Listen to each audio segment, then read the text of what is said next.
जय हिंद साथियों। मैं हरि सिंह और आज आपके सामने लेकर आया हूँ पटवार भर्ती 2025 के रिवीजन क्लास के क्रम में राजस्थान पॉलिटी का एक टॉपिक, बहुत ही महत्वपूर्ण टॉपिक जिसमें से हमेशा एक प्रश्न पूछा जाता है और उस टॉपिक का नाम है आरपीएससी। आरपीएससी राजस्थान लोक सेवा आयोग। यह राजस्थान लोक सेवा आयोग है जिसके द्वारा राजस्थान की अधिकांश भर्तियों को पूरा किया जाता है। आपको समझना है कि आरपीएससी और उस आरपीएससी में से एक प्रश्न हमेशा हर परीक्षा के अंदर पूछा जाता है, चाहे उनके अध्यक्ष के क्रम में हो, चाहे उनके कार्यकाल के संबंध में हो, चाहे उनके सदस्यों के संबंध में हो, या चाहे उनके कुछ अनुच्छेद के संबंध में हो। मैं यहाँ पर आपको पूरा का पूरा एक तरह से टॉपिक रिवीजन कराऊंगा। फास्ट रिवीजन है, क्विक रिवीजन है, यानी कि आपको सिर्फ सुनना है और आपको रिवीजन करना है। क्योंकि पटवार भर्ती 2025 में सभी अभ्यर्थियों की एक ही समस्या मेरे सामने थी और वो थी कि हमारा अभी तक सिलेबस ही पूरा नहीं हुआ है, हम रिवीजन कैसे करेंगे, हम एक साथ सिलेबस को इतना रिवीजन कैसे करें। इसलिए मैंने रोजाना एक दो क्लास करके आपका थोड़ा थोड़ा रिवीजन करवाने का कोशिश कर रहा हूँ। समय कम है, फिर भी मेरी जितनी कोशिश है उतने में आपके सामने टॉपिक को अवेलेबल करवा दूंगा और जिससे आप उसका रिवीजन कर सकते हो। अब रिवीजन करना भी लोगों को नहीं आता, सबसे बड़ी बात यह है जैसा उन्होंने 2 महीने पहले 3 महीने पहले पढ़ा था ठीक वैसा ही अब वापस पढ़ने लग जाते हैं। अब जब वापस वैसे ही पढ़ने लगोगे तब रिवीजन का मतलब क्या? आपने पहले पढ़ा हुआ है उसको सिर्फ रिवाइज करना है, उसको एक तरह से क्विक रिवीजन करना है, अपने आंखों के सामने से निकालना है, उस फैक्ट्स को जानना है, परंतु वो रिवीजन हो नहीं पाता उनसे और वो फिर एक टॉपिक को करते करते पूरा दिन लग जाता है, फिर इतने सारे टॉपिक इतने सारे सब्जेक्ट पूरे नहीं हो पाते। ठीक है, तो मैं आपके सामने बहुत ही आसानदायक, बहुत ही आसानी से, बहुत ही सामान्य लैंग्वेज में, सामान्य भाषा में आपके सामने पूरा टॉपिक समझाने की कोशिश करूंगा। यदि आपने सिर्फ सुन भी लिया तो भी आपको ये टॉपिक एक तरह से याद हो जाएगा और प्रश्न आप हल कर सकते हो। यदि आपने चैनल को सब्सक्राइब नहीं किया तो चैनल को सब्सक्राइब जरूर कर दे, क्योंकि इसी चैनल पर आपको पटवार 2025 के लिए, वीडियो 2025 के लिए रिवीजन क्लास उपलब्ध हो रही है, जिसमें हिंदी, मैथ्स, रीजनिंग, ये सब क्लास एक तरह से आपको मिलने वाली है और आगे मिलती भी रहेगी। ठीक है, तो चलिए आज शुरू करते हैं अपन आरपीएससी राजस्थान लोक सेवा आयोग। अब आपको समझना है कि आरपीएससी है क्या, इसका निर्माण कहाँ से हुआ। तो अपन कहते हैं कि देश आजाद होने से पहले रियासत काल में 3 लोक सेवा आयोग थे। कितने थे? 3 लोक सेवा आयोग थे, जिसमें अपने याद है जोधपुर, जयपुर और बीकानेर। ये 3 लोक सेवा आयोग थे अपने राजस्थान के अंदर, जयपुर, जोधपुर और बीकानेर। स्वतंत्रता से पूर्व एक चयन समिति बनी थी उदयपुर में और उसके द्वारा फिर अपन कहते हैं कि एक रियासतों के एकीकरण के पश्चात, रियासतों के एकीकरण के पश्चात एक आरपीएससी या लोक सेवा आयोग का गठन हुआ अपने राजस्थान के अंदर। कब हुआ समझना आप। राजस्थान का राजपत्र था, उसकी दिनांक अपने को याद रखनी है, 20 अगस्त 1949 को। 20 अगस्त 1949 को उस परिपत्र के अंदर, या कह सकते हो उस अध्यादेश जारी हुआ और वो अध्यादेश प्रभावी कब हुआ? 1949 के अंदर। वापस बताता हूँ, 20 अगस्त 1949 को एक अध्यादेश जारी किया गया और उस अध्यादेश के द्वारा एक आयोग की स्थापना हुई जिसको हम बोलते हैं लोक सेवा आयोग। लोक सेवा आयोग की स्थापना कब हुई? 22 दिसंबर 1949 को। 22 दिसंबर 1949 को। वापस मैं बताता हूँ, 20 अगस्त 1949 को अध्यादेश जारी हुआ लोक सेवा आयोग के लिए और स्थापना कब हुई? 22 दिसंबर 1949 को। किस धारा से? तो ध्यान में, अध्यादेश की धारा 1(3), धारा 1(3) के अनुसार या अनुपालना में या उसके कारण एक अध्यादेश था जिसका गठन हुआ था 20 अगस्त 1949 को और उसकी धारा थी धारा 1(3। उसके तहत आयोग का गठन हुआ या आयोग बना। कब बना? 22 दिसंबर 1949 को। प्रारंभ में इसका मुख्यालय जयपुर रखा गया था, ये आपको जानना है। प्रारंभ में इसका मुख्यालय कहाँ पर था? जयपुर के अंदर। और बाद में सत्यनारायण राव समिति की सिफारिश की थी और उस सिफारिश के तहत, सत्यनारायण राव समिति की सिफारिश के अनुसार, उसकी अनुपालना के अंदर अगस्त 1958 को इसे अजमेर स्थानांतरित किया गया। कहते हैं कि जब इसकी स्थापना हुई थी तब इसमें एक अध्यक्ष, 2 सदस्य थे, यानी कह सकते हैं इसकी संरचना क्या थी। पूछ सकते हैं कि जब आरपीएससी आयोग बना था तब उसकी संरचना क्या थी, उसके सदस्य और अध्यक्ष कौन कितने होते थे? तो 1+2 होते थे, जो अपने को समझने हैं। उसमें पहला अध्यक्ष कौन था अपने पास? एस के घोष। एस के घोष, ठीक है, एस के घोष पहला अध्यक्ष था अपने पास, जो इस आरपीएससी की अध्यक्षता की थी।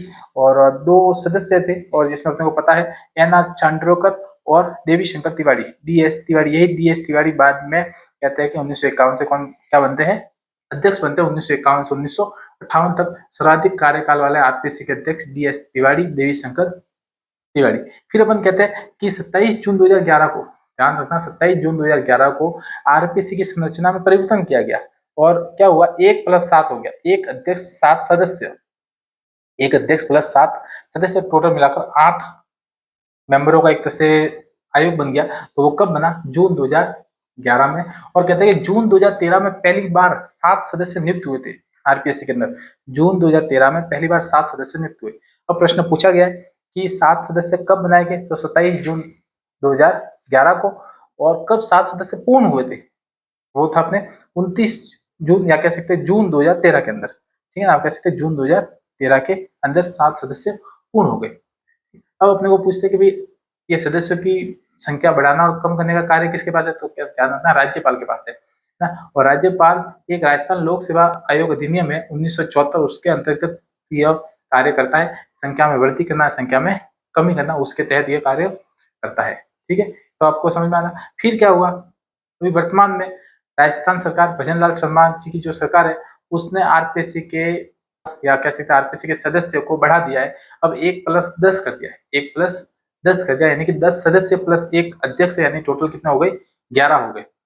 अब इसके बाद में अपन क्या देखेंगे कि आरपीएससी की संरचना कैसी है। आरपीएससी की एक संरचना होती है, एक तरह से ढांचा है, वो ढांचा अपने को जानना जरूरी है। जिसमें अपन कहे कि सबसे ऊपर क्या होता है, अध्यक्ष, अध्यक्ष के बाद में सदस्य है, और सदस्य के बाद में आता है सचिव। सचिव भी आईएएस रैंक का अधिकारी होता है। और सचिव अभी वर्तमान में कौन है, तो रामनिवास मेहता। सचिव कौन है, रामनिवास मेहता। ये अपने को समझना। सचिव का पद कब से शुरू हुआ, तो 1969 से यह पद शुरू हुआ था। अब कह सकते हैं कि आरपीएससी के अंदर सचिव का पद कब से सृजित किया गया, 1969 से। और अभी सचिव कौन है वर्तमान में, रामनिवास मेहता। ठीक है, इसी के साथ में अभी वर्तमान में एक अलग से पद और है, परीक्षा नियंत्रक। परीक्षा नियंत्रक ये भी एक तरह से एक आईएएस अधिकारी होता है, और ये परीक्षा नियंत्रक का पद है। और अभी तक वर्तमान में अपन कहेंगे परीक्षा नियंत्रक कौन है, तो आशुतोष गुप्ता आरपीएससी का परीक्षा नियंत्रक अधिकारी है। सचिव है, सचिव के नीचे संयुक्त सचिव, या आरएस रैंक का अधिकारी होता है। संयुक्त सचिव के नीचे होता है उप सचिव। ठीक है, तो एक तरह से श्रृंखला है जिसमें अपने को पता होना चाहिए कि क्या क्या और किस जगह पर वो बैठते हैं। अब कहते हैं कि इनका योग्यता क्या है, इनकी नियुक्ति क्या है, इनकी नियुक्ति होती कैसे, तो वो अपने को समझना है। कहते हैं कि 316 एक के अंदर, 316 एक के अंदर आधे सदस्य जिनकी नियुक्ति कैसे की जाती है, तो आपको समझना है कि वो सदस्य होते हैं जो राज्य या केंद्र के अंदर 10 वर्ष का अनुभव रखते हैं, कम से कम 10 वर्ष का सेवा का अनुभव रखते हैं, अधिकारी होने का अनुभव रखते हैं, उनको एक तरह से तो यहाँ पर जगह मिलती है। और उसके अलावा आधे सदस्य ऐसे जो राजनीतिक हो, जो किसी शिक्षाविद हो, जो कोई प्रोफेसर हो, जो कहीं पर कला या दूसरी चीज में निपुण हो, उनको भी यहाँ पर प्रमोट किया जाता है। एक तरह से राज्यपाल के द्वारा नियुक्ति की जाती है। समझना आपको, दोनों कुछ तो लोग हैं जो कम से कम 5 वर्ष 10 साल का अनुभव रखता है और राज्य या केंद्र सेवा के अंदर, और कुछ लोग ऐसे जो पत्रकार हो गए, राजनीतिज्ञ हो गए, कला के अंदर हो गए, शिक्षाविद हो गए, उनकी नियुक्ति भी करते हैं। ठीक है, इतना। अब एक प्रश्न पूछा है, क्या अध्यक्ष व सदस्य वापस उस पद पर पुनः नियुक्ति के पात्र होते हैं क्या, नहीं होते। ये समझना आप, अध्यक्ष वापस अध्यक्ष नहीं बनेगा, सदस्य वापस सदस्य नहीं बनेगा, ये आपको जानना है। ठीक है, फिर अपन कहते हैं कि इन दोनों की शैक्षणिक योग्यता क्या है, तो इनकी कोई शैक्षणिक योग्यता अपने पास नहीं है, कोई शैक्षणिक योग्यता का प्रावधान नहीं किया गया है आरपीएससी का। आरपीएससी के सदस्य या अध्यक्ष का कोई भी शैक्षणिक योग्यता का प्रावधान नहीं किया गया है। ठीक है, अब कहते हैं कि नियुक्ति करेगा कैसे, तो 316 एक के अंदर ही नियुक्ति है इसकी, और उसकी नियुक्ति करेगा राज्यपाल, और राज्यपाल मंत्रिपरिषद की सलाह पर करेगा। मंत्रिपरिषद कौन सी, राज्य की मंत्रिपरिषद। समझना आप, राज्य की जो मंत्रिपरिषद है या मुख्यमंत्री कह सकते हैं, उसकी सिफारिश पर, उसकी सलाह पर राज्यपाल किसी न किसी अध्यक्ष या किसी को सदस्य नियुक्त करेगा, ये अपने को जानना है। ठीक है, इसी के अंदर एक सब सेक्शन और है 316(1)(a), 316(1)(a) के अंदर, और उसके अंदर प्रावधान किया कि भाई यदि कार्यकाल या यदि आरपीएससी का अध्यक्ष नहीं है, तो राज्यपाल के पास शक्ति है कि उसी सदस्यों में से किसी को कार्यवाहक अध्यक्ष के रूप में नामित कर सकता है। वह 316(1)(a) के अंदर है, आपको समझना, 316(1)(a) के अंदर यह प्रावधान किया गया कि राज्यपाल कार्यवाहक अध्यक्ष की नियुक्ति करेगा सदस्यों में से, सदस्यों में से कार्यवाहक नियुक्ति करेगा। कार्यकाल कितना है, 6 से 62 वर्ष, जो भी पहले हो वो इसमें चलेगा। पहले ये नहीं था, इसलिए अपन कह सकते हैं 41वां संविधान संशोधन 1976 के द्वारा इसको जोड़ा गया। जानना अपने को, 41वां संविधान संशोधन 1976 के द्वारा जोड़ा गया। इसीलिए अपन कहते हैं कि देवी शंकर तिवारी जो 7 साल तक रहे, है ना, अब वर्तमान में कोई 7 साल तक रहने वाला नहीं है, क्योंकि न्यूनतम ही 6 साल और 62 वर्ष कर दिया है। ठीक है, पुनः नियुक्ति का प्रावधान अभी जस्ट मैंने बताया आपको। इसमें क्या है, पुनः नियुक्ति का प्रावधान का मतलब यह है कि सदस्य सदस्य नहीं बनेगा, पर सदस्य इसका अध्यक्ष बन सकता है ना, सदस्य इसका अध्यक्ष बन सकता है। जैसे अपन ने बोला कि देवी शंकर तिवारी पहले सदस्य थे पर फिर अध्यक्ष बने, परंतु जो अध्यक्ष है वो वापस अध्यक्ष नहीं बन सकता। तो अपन कह सकते हैं कि सदस्य पुनः सदस्य नहीं बन सकता, सदस्य अध्यक्ष बन सकता है, परंतु अध्यक्ष वापस इसका अध्यक्ष नहीं बन सकता। अब कुछ दूसरे आयोग और है, राज्य निर्वाचन आयोग हो गया, मानव अधिकार आयोग है, उसमें क्या है, तो हाँ, जो अध्यक्ष है वो वहां पर अध्यक्ष का पद ले सकता है दूसरे विभागों के अंदर, दूसरे आयोग के अंदर, दूसरे जो महकमा उसमें विभाग के अध्यक्ष के रूप में नामित हो सकता है, परंतु उसका सदस्य नहीं बन सकता, क्योंकि सदस्य भी डाउन ग्रेड के अंदर एक तरह से उसकी वैल्यू चली जाती है। इसलिए अपन कहते हैं कि जो अध्यक्ष था वो अध्यक्ष पद पर जा सकता है किसी अन्य आयोग में, और जो सदस्य है वो अध्यक्ष के पद पर जा सकता है। और यदि यूपीएससी में जाना चाहे, यदि आरपीएससी के जो भी सदस्य है, जो भी अध्यक्ष है, वो यदि यूपीएससी के अंदर जाना चाहे तो यूपीएससी के अंदर वो सदस्य भी बन सकते हैं और अध्यक्ष भी बन सकते हैं ना। मान लीजिए अभी जो चेयरमैन है उत्कल रंजन साहू, यदि वो आरपीएससी के बाद में यूपीएससी में जाए, वो वहां पर सदस्य बन सकते हैं और वहां पर अध्यक्ष भी बन सकते हैं, ठीक है। और यहाँ के जो सदस्य है वो भी वहां पर अध्यक्ष या सदस्य बन सकते हैं। तो यूपीएससी के अंदर दोनों प्रावधान है। अन्य आयोग के अंदर जाएंगे तो अध्यक्ष अध्यक्ष बनेगा, सदस्य भी अध्यक्ष बनेगा, पर सदस्य नहीं बनेगा। ये थोड़ा अपने को नॉलेज में रखना है, ठीक है। फिर अपन कहते हैं इनकी वेतन भत्ते कैसे देते हैं। इनके वेतन भत्ते राज्य की संचित निधि से दिए जाते हैं। 2.25 लाख 2.25 लाख तनख्वाह होती है अध्यक्ष की, 2.15 लाख होती है सदस्य की तनख्वाह, ये तनख्वाह होती है। फिर अपन देखते हैं इस्तीफा राज्यपाल को, इस्तीफा राज्यपाल को। पर निष्कासन कैसे होता है, अब अपने को समझना। निष्कासन, निष्कासन क्या, निष्कासन तीन चीजें देखनी है अपने को। 317(1), 317(2), 317(3). पहले निष्कासन है, इसका निष्कासन निष्कासन होगा कैसे, यानी कि सर्वोच्च न्यायालय की जांच के बाद में यदि दोषी करार देंगे तो इसका निष्कासन होगा, और राष्ट्रपति द्वारा किया जाएगा। 145 अनुच्छेद के तहत किया जाएगा, संविधान के अनुच्छेद 145 के तहत किया जाएगा। यदि निष्कासन नहीं कर रहे, इसको निलंबित कर रहे हैं, निलंबित कर रहे हैं, तो अपन कहेंगे राज्यपाल के द्वारा 317(2) के अनुसार इसको निलंबित रखेंगे जब तक उसके खिलाफ जांच चल रही है, ठीक है। अब जांच भी निलंबित नहीं करना, हमको डायरेक्ट यहाँ से निकालना है, इसको आउट करना है, तो राष्ट्रपति 317(3) के अनुसार उसको सीधा निलंबित या सीधा इसको निष्कासित कर सकता है। और 3-4 उसके कारण होते हैं, दिवालियापन, कदाचार और मानसिक विकृति, लाभ के पद के मामले में, ऐसे जो भी मामले उसके अनुसार राष्ट्रपति के पास ये अधिकार है कि वो उसको डायरेक्ट आउट कर सकता है या निष्कासित कर सकता है 317(3) के द्वारा, ठीक है। ये अपने को समझना है। और हाल ही में भी आयोग द्वारा एक क्या कहे, राज्यपाल के द्वारा एक सदस्य को निलंबित किया गया, बाबूलाल कटारा को, जो डूंगरपुर से संबंधित थे और सेकंड ग्रेड के जो भर्ती हुई थी उसमें दोषी पाए गए, या कह सकते उसके खिलाफ जांच चल रही है, एसओजी ने उसको पकड़ लिया, ठीक है। तो एक बाबूलाल कटारा जो भी वर्तमान में निलंबित है, इसके ऊपर प्रश्न बनते हैं। अब होता है पूरे साल का विवरण होता है, जिसको बोलते हैं प्रतिवेदन, रिपोर्ट होती है, वार्षिक प्रतिवेदन। और अध्यक्ष द्वारा राज्यपाल को ये रिपोर्ट पेश की जाती है 1 अप्रैल से 31 मार्च तक की। पूछा गया है किस ड्यूरेशन की, किस अवधि की रिपोर्ट होती है प्रतिवेदन, तो 1 अप्रैल से 31 मार्च की अवधि होती है, और यह आरपीएससी के अध्यक्ष द्वारा राज्यपाल को दी जाती है। कौन से अनुच्छेद में, 323(2) के अनुच्छेद में, 323(2) के अनुच्छेद के द्वारा आरपीएससी का अध्यक्ष उसको प्रतिवेदन देता है। और कहता है कि 321 के अनुसार, 321 के अनुसार राज्य विधानमंडल द्वारा कुछ आरपीएससी को कार्य और दिए गए।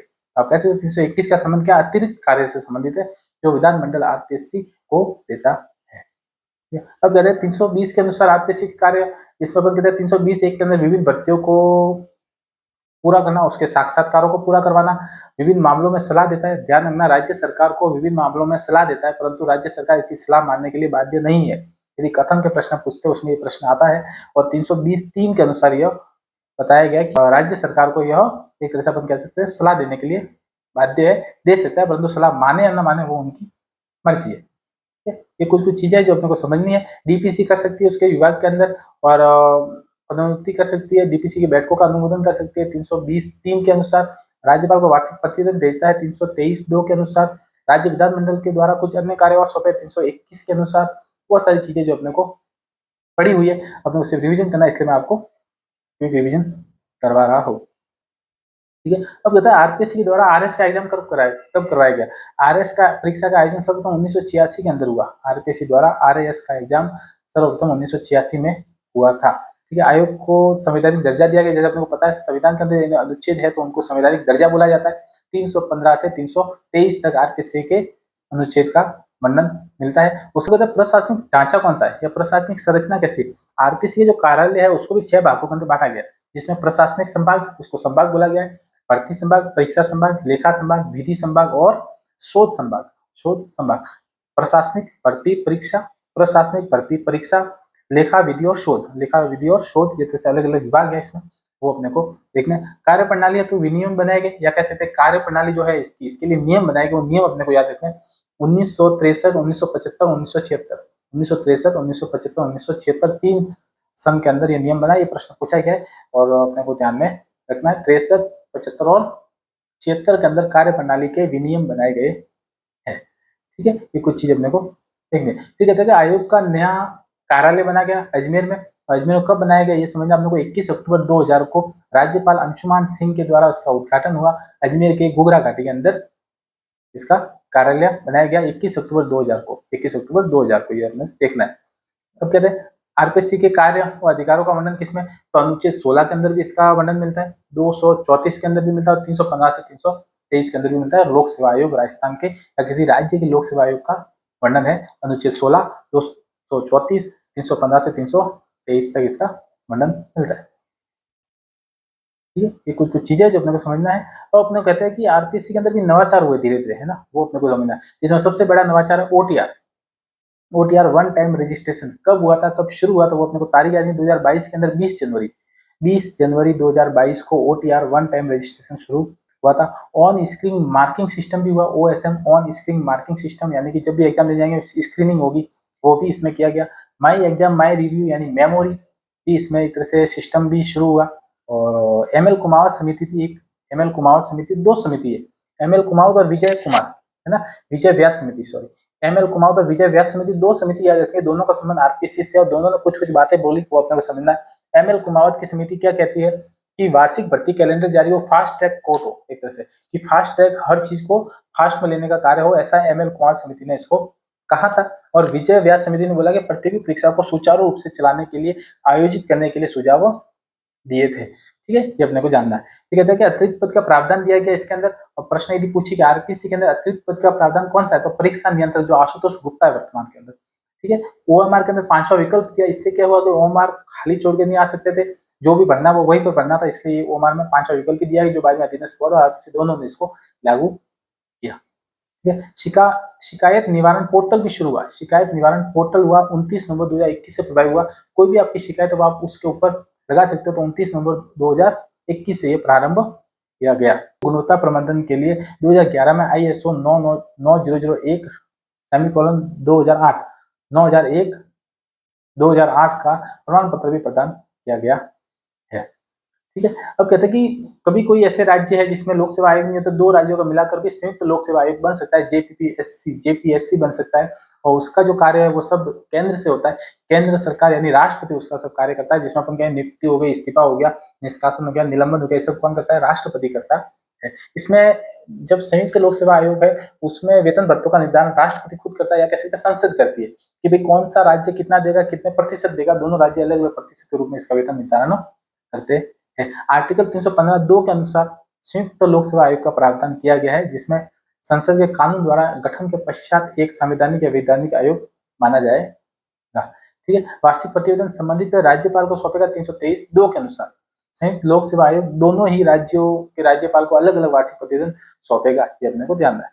ठीक है, 1964 में पंजाब व हरियाणा तो संयुक्त लोक सेवा आयोग का गठन किया गया था, जो अपने को इसका जानकारी देता है। ठीक है, बहुत सारे अध्यक्ष है। अभी वर्तमान में जो अध्यक्ष है उत्कल रंजन साहू 40वें नंबर के अध्यक्ष आपको जानना है। सबसे पहला अध्यक्ष था एस.के. घोष, शरद कुमार मुख्य न्यायाधीश थे और उनको मुख्य अधिकारी बनाएंगे। उसके बाद में एस.सी. त्रिपाठी, डी.एस. तिवारी, बहुत सारे ऐसे ऐसे अपने अध्यक्ष थे, जो लिस्ट आपके पास होगी उसको आप पढ़ लेना एक बार, ज्यादा उसमें दिक्कत है नहीं और ज्यादा उसमें उलझना भी नहीं है, क्योंकि बहुत सारे अध्यक्ष है तो आप हो सकता है कि कभी उलझ जाओ, बाई चांस प्रश्न गलत करके आ जाओ। इससे अच्छा कि आप ऐसे प्रश्न यदि आएंगे तो आपको थोड़ा स्किप भी करना है। कुछ कुछ प्रश्न मधुमक्खी के छत्ते जैसे होते हैं, जिसमें हाथ न डाले तो ठीक रहता। वर्तमान का जरूर पूछे या कह सकते लास्ट में 4-5 है उसको अपने को याद कर सकते हैं और वो याद होने भी चाहिए। अभी वर्तमान में कौन है, उत्कल रंजन साहू। उत्कल रंजन साहू से पहले कौन थे आप बताओ, तो कैलाश चंद मीणा थे, कार्यवाहक थे, ध्यान रखना। उनसे पहले कौन थे, संजय कुमार श्रोत्रिय थे, ये ध्यान रखना। उससे पहले कौन थे, जसवंत सिंह जी राठी थे, और जसवंत सिंह राठी के पहले कौन थे, शिव सिंह जी राठौर थे। ये 4-5 क्रम अपने को याद रखने चाहिए कि शिव सिंह राठौर के बाद जसवंत सिंह राठी, जसवंत सिंह राठी के बाद संजय कुमार श्रोत्रिय जो एक तरह से थे, उसके पहले सब कार्यवाहक थे, और कैलाश चंद मीणा भी कार्यवाहक थे। तो प्रश्न पूछ सकते हैं कि निम्न में से कौन से अध्यक्ष आरपीएससी के कार्यवाहक नहीं थे, जिसमें शिव सिंह राठौर भी कार्यवाहक थे, जसवंत सिंह राठी भी कार्यवाहक थे, कैलाश चंद मीना भी कार्यवाहक थे, संजय कुमार सूत्र कार्यवाहक नहीं थे, ये सेवानिवृत्त हो गए थे बाद में। अपने को समझना है 2 साल के अंदर रहे थे, उसके बाद में सेवानिवृत्त हो गए। तो ऐसे अपन प्रश्न कर सकते हैं कि प्रथम अध्यक्ष कौन थे? एस के घोष थे, जो मुख्य न्यायाधीश रहे थे। अध्यक्ष व सचिव दोनों पदों पर रहने वाले व्यक्ति कौन थे? तो एन के बेरवा थे। अध्यक्ष व सचिव दोनों पद पे रहे थे। प्रश्न पूछा गया एन के बेरवा जो अध्यक्ष व सचिव दोनों पद पे रहे थे। प्रथम पूर्णकालिक अध्यक्ष कौन बने? एस सी त्रिपाठी प्रथम पूर्णकालिक अध्यक्ष बने थे। सर्वाधिक कार्यकाल किसका? डी.एस. तिवारी का कार्यकाल है। प्रथम कार्यवाहक अध्यक्ष कौन थे? श्री एल.एल. जोशी थे। और ध्यान रखना कि कार्यवाहक अध्यक्ष के रूप में सर्वाधिक अध्यक्ष का कार्यभार देखा एल.एल. जोशी। एल.एल. जोशी कार्यवाहक अध्यक्ष के रूप में न्यूनतम कार्यकाल किसका है? तो बी.एल. रावत का कार्यवाहक अध्यक्ष के रूप में न्यूनतम कार्यकाल है। कुछ फैक्ट्स जो अपने को थोड़े समझने है, ठीक है। फिर कहते हैं न्यूनतम कार्यकाल अध्यक्ष कौन है? पी.एस. यादव है। मात्र 37 दिन है पी.एस. यादव के, और वो न्यूनतम कार्यकाल वाले अध्यक्ष के रूप में जाने जाता है। प्रथम सचिव कौन है? श्याम सुंदर शर्मा थे प्रथम सचिव। प्रथम महिला सचिव कौन है? ओटिमा बोडिया, श्रीमती ओटिमा बोडिया इसकी प्रथम महिला सचिव थी। वर्तमान सचिव रामनिवास मेहता है, ये अपने को देखना है। फिर कहते हैं पूर्व महिला सदस्य। हाँ, आयोग में अब तक कितनी महिला सदस्य रह सकी? तो अपने को नाम जानना है कि श्रीमती कांता खतुरिया, श्रीमती कमला भील, डॉक्टर प्रकाशवती शर्मा, श्रीमती दिव्या सिंह। उसके अलावा वर्तमान में 2 और है, मंजू शर्मा और संगीता आर्य। मंजू शर्मा और संगीता आर्य। और समझना आप कि आज तक आयोग में कोई भी महिला अध्यक्ष नहीं बना है, ठीक है, ये आपको जानना है। कार्यकाल से पूर्व इस्तीफा देने वाले सदस्य, जिसमें कांता खतुरिया जो यूपीएससी के अध्यक्ष बनाई गई, शिवपाल सिंह नांगल, श्रीमती दिव्या सिंह और श्याम सुंदर शर्मा, ये थोड़े थे जो पहले ही एक तरह से अपन कहे तो इस्तीफा दे दिया था। विधानसभा मुख्य सचेतक सदस्य के रूप में ओपी गुप्ता थे, जो सचेतक के रूप में कार्य किए गए। आयोग के सदस्य जो बाद में राज्यपाल भी बने, रघुकुल तिलक, जो प्रश्न पूछा गया है बहुत बार, तो वो भी आपको जानना है, ठीक है। तो अपन कहेंगे कितने सदस्य? तो अपने अभी के जो वर्तमान में सदस्यों के नाम अपने को याद, लेफ्टिनेंट कर्नल है केसरी सिंह राठौड़, मंजू शर्मा, कैलाश चंद मीना, अयूब खान, संगीता आर्य और बाबूलाल कटारा जो निलंबित हो गए हैं। उसके अलावा सभी पोस्ट यहाँ पर खाली है, ये थोड़ा आपको ध्यान में रखना है। और वर्तमान परीक्षा नियंत्रक कौन है? तो आशुतोष गुप्ता है, जो आईएएस है। ये कुछ था जो जितना शॉर्ट कर सकता था उतना शॉर्ट किया मैंने आरपीएससी को। आप यदि इतना भी आपको याद है, यदि आप इतना भी याद रख सकते हो, तो आपके लिए सफिशिएंट है आरपीएससी के प्रश्नों को हल करने के लिए, ठीक है। मैंने जरूर थोड़ा गैप लेते हुए थोड़ा धीरे धीरे बोला, ताकि आपको कोई चीज छूटे नहीं, आपके लिए कोई भी ऐसा टॉपिक है, ऐसी लाइन छूटे नहीं, इसलिए मैंने थोड़ा आराम से या थोड़ा विस्तृत रूप में इसको बताने की कोशिश की है, क्योंकि रिवीजन है और रिवीजन मात्र 10 से 15 मिनट का होना चाहिए, और मैं उसी के अंदर आपकी कोशिश को पूरी करने की कोशिश कर रहा हूँ, ठीक है।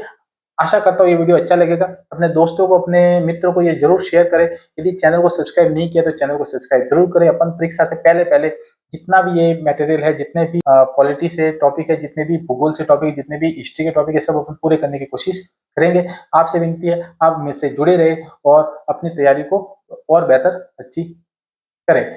आगे मिलते हैं नेक्स्ट वीडियो में, तब तक आप पॉलिटी को और भी अच्छी तरह से करिए, आरपीसी को पढ़ते रहिए। राज्य निर्वाचन आयोग का मैंने वीडियो और डाला है बहुत 10-15 मिनट का, वो भी आप जरूर देखें। जय हिंद।